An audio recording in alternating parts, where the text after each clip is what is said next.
Champion মানসিকতা থাকলে আসলে কি হয় তার একটা উজ্জ্বল উদাহরণ বোধহয় আর্জেন্টিনা গোটা বিশ্বকে দেখিয়ে দিল। যেই মানসিকতা ছাড়া যে আসলে বিশ্বকাপ জেতা যায় না, এই মানসিকতা ছাড়া যে আসলে পিছিয়ে পড়েও এগিয়ে যাওয়া যায় না, এই ধরনের মানসিকতা ছাড়া যে আসলেই বড় টুর্নামেন্ট জেতা যায় না, সেটাই আর্জেন্টিনা প্রমাণ করে দিল।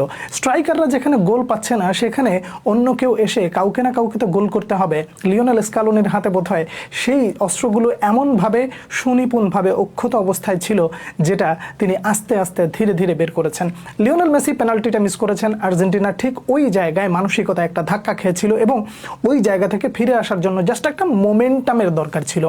প্রথমার্ধটা যেভাবে আসলে গোটা দুনিয়া দেখেছে, তাতে করে আপনি এন্টারটেইন হয়েছেন। ফুটবলটা আসলে এভাবেই হয়।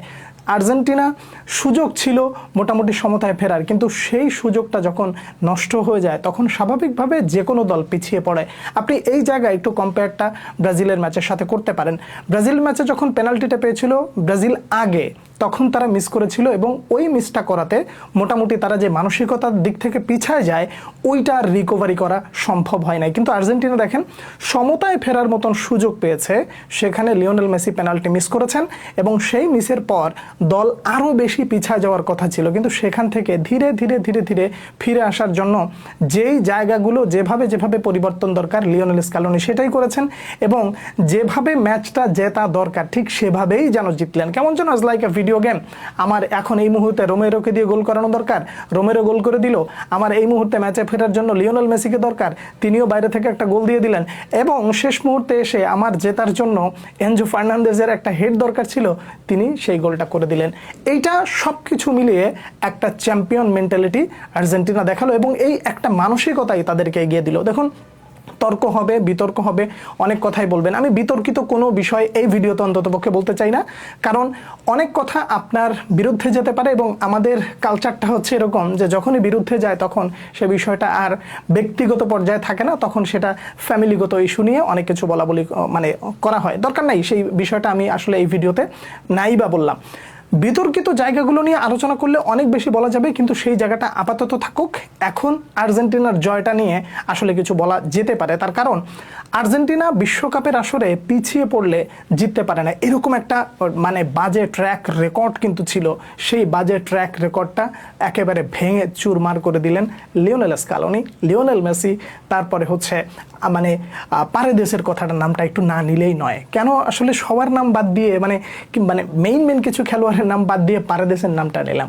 আপনার নিশ্চয়ই মনে আছে যে আর্জেন্টিনা মানে যখন এগিয়ে যায় ঠিক তার কিছুক্ষণ আগে মোহাম্মদ সালাহর একটা মানে 2 ভার্সেস 3 যে অ্যাটাকটা পারেদেস ঠেকিয়ে দিয়েছিলেন, ওটা যদি ঠেকিয়ে দিতে না পারতেন তাহলে কিন্তু আর্জেন্টিনা আরও বেশি পিছিয়ে যেতে পারতো। যে কারণে ডিফেন্ডারদেরকে আপনি যতটুকু সুনাম দিবেন, ক্রেডিট দিবেন, বদনাম বলবেন, যত কিছুই যা বলেন, পারেদেসের এই যে পর্দার আড়ালে থেকে যে ছোট্ট একটা কাজ, এই কাজটা দলকে অনেক বেশি এগিয়ে দিয়েছে। এবং অল কাউন্টার অ্যাটাকে যখন আসা হয় এবং অল ডিফেন্স যখন চলে আসে, তখন স্বাভাবিকভাবে এই ধরনের মিস্টেক হইতে পারে, এই ধরনের ভুলও হতে পারে। এবং মিশর চেষ্টা করেছিল তাদের সর্বোচ্চ লেভেলের ফুটবলটা খেলতে এবং সেটা তারা খেলেছে, কিন্তু দিন শেষে গোলেরই খেলা। দিন শেষে আপনার স্কোর বেশি থাকলে আপনি জিতবেন, আপনার স্কোর কম থাকলে আপনি হেরে যাবেন।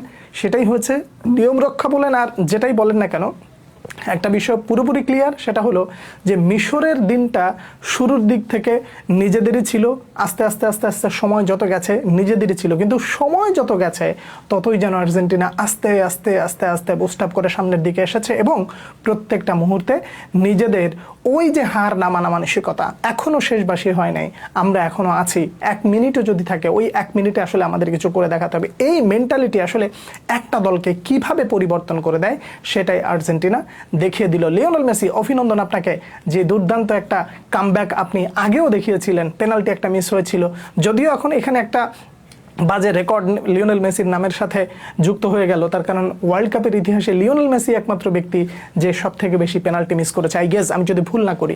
তো এই ট্র্যাকের মাঝখান দিয়েও মানে যখন গোল করা দরকার তখন পেনাল্টি মিস, আর পরবর্তীতে সেটার কাজা কাফারা আদায় করে দেওয়ার জন্য যা প্রয়োজন সেটাই মোটামুটি লিওনেল মেসি করে দেখালেন। এই ক্যারেক্টারটা আসলে সব থেকে বেশি বুস্ট আপ আর্জেন্টিনার জন্য। লিওনেল মেসি ছাড়া আর্জেন্টিনা কি করবে এই তর্ক বিতর্ক আপাতত কোনো দরকার নাই। তিনি যতদিন আছেন ততদিন এইভাবে দলের প্রাণভোমরা হয়ে তাকে কেন্দ্রিক ফুটবলটাকে নিয়ে সামনের দিকে আর্জেন্টিনা এগোবে, এটাই হচ্ছে পরিষ্কার কথা। চ্যাম্পিয়ন টিমের চ্যাম্পিয়ন মেন্টালিটি, আর্জেন্টিনা জিতলো তাদের নিজস্ব স্বকীয়তায়, নিজেদের মতন খুলেই এভাবেই ফুটবলটা খেলতে হয় সেটাই জানিয়ে দিল। অভিনন্দন আর্জেন্টিনা। পরবর্তীতে যেই ম্যাচগুলো হবে সেই ম্যাচগুলো এর চেয়েও বেশি দুর্দান্ত কি হতে পারে, কিংবা এই ম্যাচে কোন জায়গাটায় কোন ক্যারেক্টারটা কোন ব্যক্তিকে সব থেকে বেশি আপনার কাছে উজ্জ্বল মনে হয়েছে আর্জেন্টিনার পারফরমেন্স, আপনি জানাতে পারেন। পরবর্তী ভিডিওতে আবার দেখা হচ্ছে, সে পর্যন্ত অনেক অনেক ভালো থাকবেন। আল্লাহ হাফেজ।